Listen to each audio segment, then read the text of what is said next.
History has demonstrated that the most notable winners have encountered obstacles in their paths before they ultimately succeed. They finally won because they refused to become discouraged by setbacks, disappointments, or obstacles. Minnie Washington is one of those people. She is a winner. Miss Minnie, from PPO to pastor. Minnie Washington was born and raised in segregated rural South Carolina. She was Minnie Ferguson back then.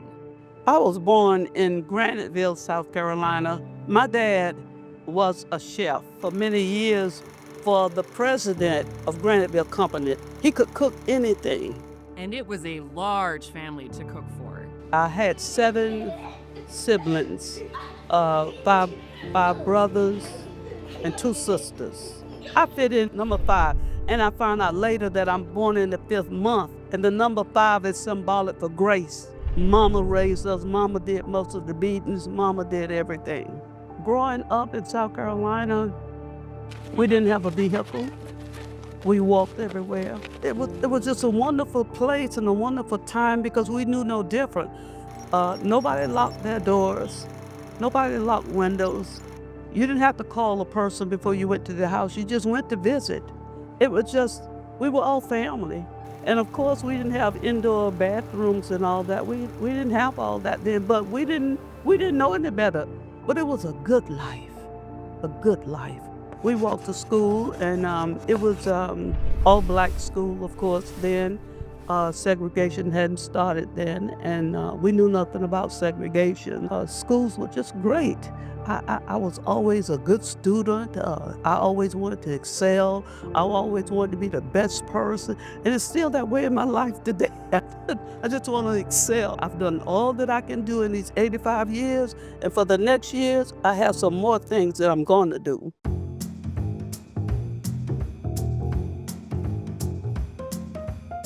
This was the first time Minnie rode a bus. The high school was in Aiken, Schofield High School.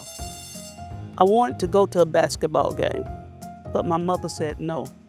So me being me, I went and I got on the basketball team. That way she couldn't say no. I joined this basketball team, and I was actually a good basketball player. By the time I reached the 12th grade, I was a captain of the team. I led the team to a championship. Basketball is in my blood. It was 1956, and Minnie graduated from high school. The next phase of her life was upon her. After graduation was marriage. I got married, and we had 7 children. Our marriage lasted 12 years. Things got rough, things got rocky, and I decided to take my children and migrate to New York. I went to New York with 7 children. I still don't believe it today. It was 1969, and she was on her way to New York. But had she ever been to New York? Never. I had brothers and sister and a sister in New York. I didn't tell them I was coming. I told nobody I was coming. I figured they would say no. At first I said, I can't take 7 children to New York. When I got ready to leave, I told everybody to pack some clothes. And we just caught a bus and went to New York. She arrived at the Port Authority bus terminal in Manhattan. She called her sister-in-law and let her know she was in New York. And when did you say y'all going back? And I said, we're not going back. But I know better today, but I used to tell the people that I was temporarily insane to pick up my 7 kids and take them to New York. After I got there and found out what New York was all about, I'm like, wow, did I really do this? But it was okay. After working some jobs, her sister-in-law mentioned that the post office was hiring. Minnie took the test and passed, but turned down the job when she learned it was at JFK Airport. But I don't have any transportation. So I went back and I told my sister, I said, you know, the post office called me. She said, well, when you start work? I said, oh, I told them I couldn't. She said, you crazy? 2 weeks later, they called me back again, just like that, just like that. And I started working in Building 179 as a clerk. I just had strategic people just leading and guiding me. I went on to work in the registry room. And from there, I just worked everywhere.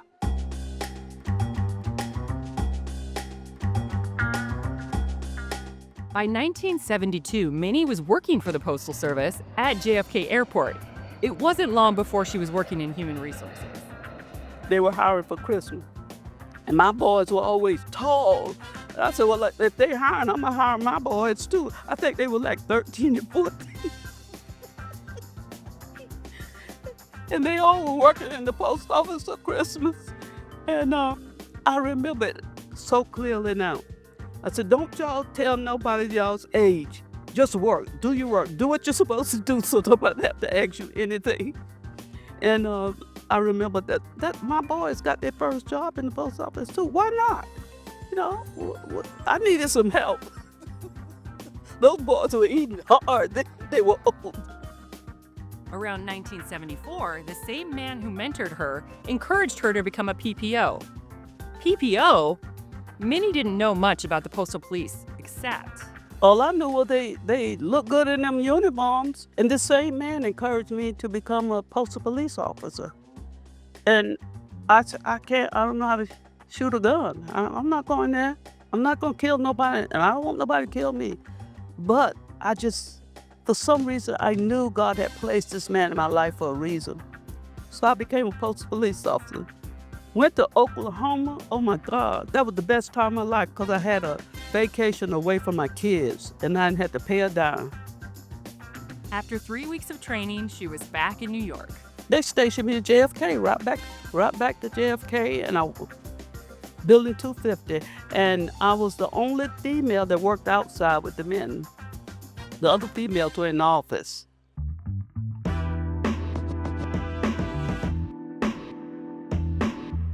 I took an interview to become a sergeant. The interview was just so interesting, and it was about, I think it was 5 other men. It was me and 5 other men. So what happened was we all went back and we compared the interviews, and when they named who was going to become that sergeant, it was me. It was my time to be promoted.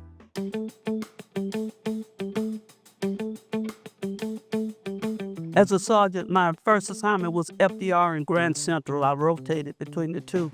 I met Bernard at FDR. He was always a good man, one of the good officers. I was his sergeant. I was his boss. Minnie was Bernard Washington's supervisor at work. How did that go? He left and went to GPO. He didn't want me to boss him at home and on the job. He left and went. The first bid out of there, he took it. I met Bernard in 1979 when I went to FDR, and we got married in 1984. 1984, I came back from my honeymoon and found out I had been promoted to lieutenant. As lieutenant, Minnie was the highest-ranking woman in New York Division Security Force. She was quite proud of her achievement. Oh, it was very satisfying. It was amazing. And I was always a good worker, so why not me? I went to work and I did what I was supposed to do. I always did over at above. But it was very satisfying. Just the position alone, just not having to wear a blue shirt. I could wear a white shirt. So it was rewarding. As you might imagine, Minnie's career was filled with colorful stories. This is one she remembers vividly.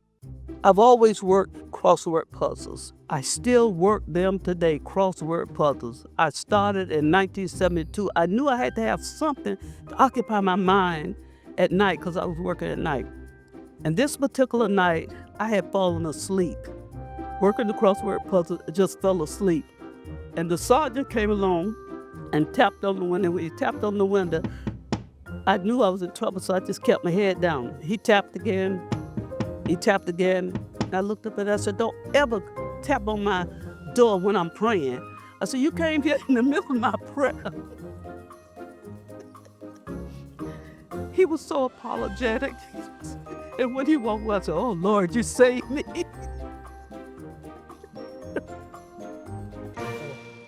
Yes, but those were good days. It looked like Bernard and Minnie were growing roots in New York. That is, until they took a vacation to Virginia Beach in 1990. While we were there, we ran out of things to do, so We figured we would get a realtor to show us some houses. And when we got to Benton Court, it was something about that house that both of us loved that house. And we put a contract on the house. But Minnie was a lieutenant in New York Division Postal Police. There weren't any PPOs in Virginia Beach. The closest PPOs were in Washington, D.C. In less than a month time, I was a PPO at headquarters. A PPO at headquarters. I had to drive to Virginia Beach every weekend. I drove to Virginia Beach. I was a sergeant in no time. Then another change and a new position. Hotline coordinator. And still another change. In 1992, while still a PPO, So I was sitting on the post one Sunday, and I was just sitting there and said, what am I doing here? And then the Spirit just let me know that I needed to go back to school. 1992, I started school. I met a lady at a class. They had a class. But I met this lady, and she invited me to her church. And I went to her church, and they had a school, Jericho Christian College. And I went to school at night. I would actually drive from Virginia Beach to headquarters Monday and work all day and go to school. It was a wonderful time in my life. the mid-1990s brought about more change. The establishment of the Office of Inspector General caused the hotline operator position to go to the OIG. I did congressional writings after my job was abolished because I love new experiences. I always love. I think that's what made my career so wonderful. I retired in 1999, but I drove back to D.C. every Saturday because I didn't have my doctor's degree. I had to go back for another year to get my doctor's degree. So I was actually up there until 2000. All I wanted to do was ministry. I became a licensed minister while I was in D.C. At a time when many people choose to retire, Minnie was just getting started. I opened a church. I started my own church, Tabernacle of Prayer Church. I was 65 at that time. You know me, that was nothing but a challenge for me. Started the church. Today the church is 18 years old. I pastor about, I would say, 52 to 60 people. It's the best time in my life. That's why I thrive so now, because of the people that God had given me. Where does the strength and drive come from? It all started when I look back when I was in Brooklyn, and I supervised 35 men, not women, but 35 men. And when I look back, those 35 men were the ones that made me strong. They gave me courage. They made me. They made me who I am today. All of them. They still contact me today. Although Bernard passed away in 2003 and is not physically here, he's still with Minnie on this spiritual journey. But it's been an amazing, amazing, amazing journey for me. Amazing journey. And I have so much more to do yet. I was a pastor. Then I became an overseer. I've overseen all my life, and now I'm about to be promoted to the office of an apostle. And an apostle is one who establishes churches. I have a church in New York, one in Virginia Beach, Norfolk, and I go about establishing churches, and that's what I was created to do. I love it. And I got all my training from the post office.